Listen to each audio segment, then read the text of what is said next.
Welcome to Judeo-Christian Clarion podcast on The Big Distraction in America.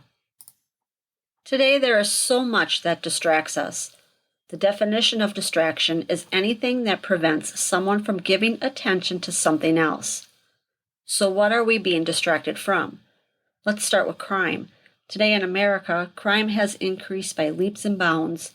Our streets are so unsafe that people live in fear. Violent protests, which are called peaceful, and yet businesses are being destroyed and mass lootings are happening, which are being called reparations. No one takes into consideration the loss of the business owner, which creates the loss of jobs. Criminals are set free, and the innocent are called guilty. Isaiah 5:20-23 speaks of this. Woe to those who call evil good and good evil, who substitute darkness for light and light for darkness, who substitute bitter for sweet and sweet for bitter. Woe to those who are wise in their own eyes and clever in their own sight. Woe to those who are heroes in drinking wine and valiant men in mixing intoxicating drink, who declare the wicked innocent for a bribe and take away the rights of the ones who are in the right. The Bible speaks about the lawlessness that will come, and it has come, and there seems to be no end in sight. We now call Christians terrorists, and concerned parents domestic terrorists. And if people do not align with the proper thinking, they are also terrorists and a threat to America. Matthew 24:9-13 says, Then they will hand you over to tribulation and kill you, and you will be hated by all nations because of my name. And at that time, many believers will fall away, and they will betray one another and hate one another. And many false prophets, news media and politicians, will rise up and mislead many people. And because lawlessness is increased, most people's love will become cold.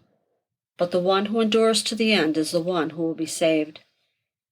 Today we have a culture called wokeness, and if you are not woke, then you are on the wrong side of the political landscape. You are a threat to society, and you must be canceled. You can no longer speak because you must not be heard. If you are not with us, then you are against us. And this is the thinking of wokeness. The Bible tells us that those who want to live in a godly way will be persecuted. Also that evilness will only go from bad to worse. And it has. We have seen the decline in America.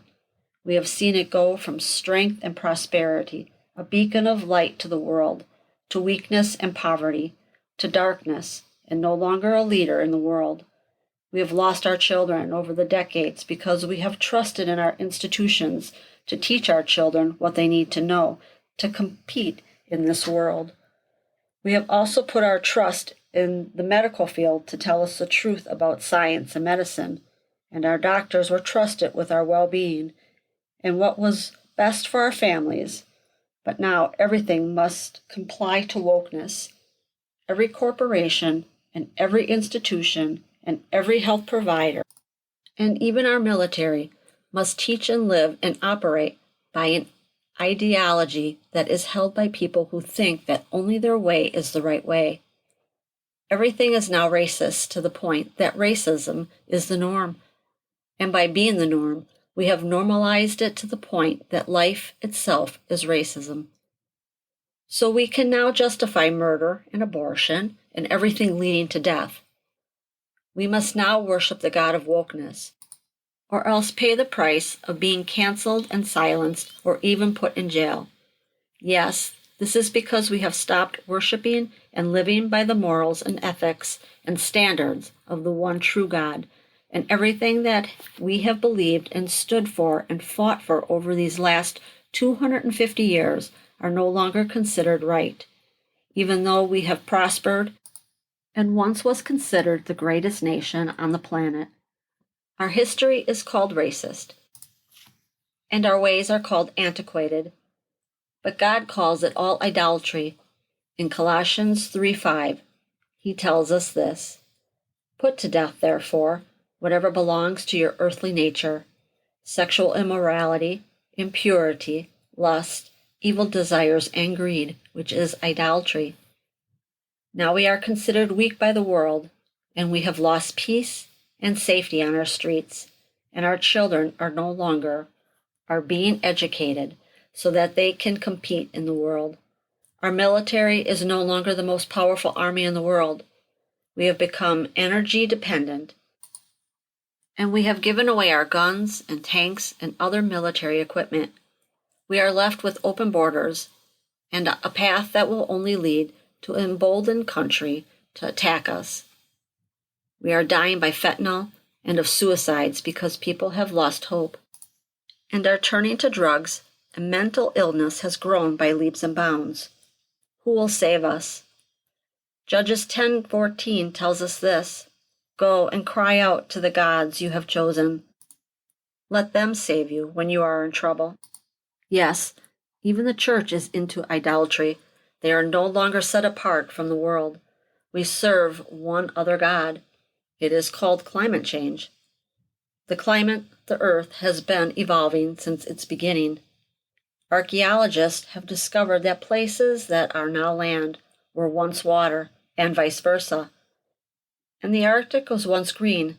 Maybe that's why they call Greenland, Greenland. The poles have been flipping throughout history, and that is what has been happening.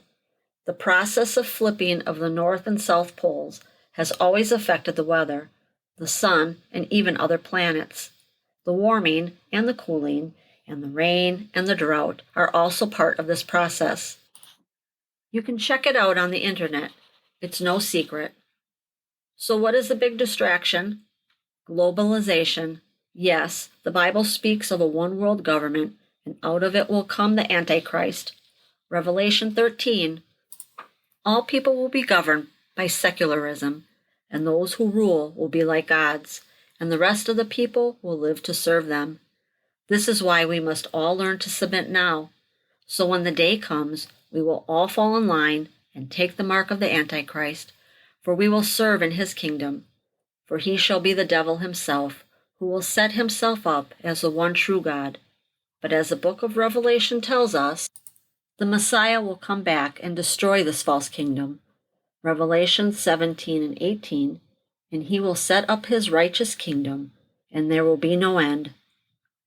Luke 1:23 and 24. Do not be distracted by what you see or hear. This is the time to draw close to God, and keep letting your light shine in the darkness.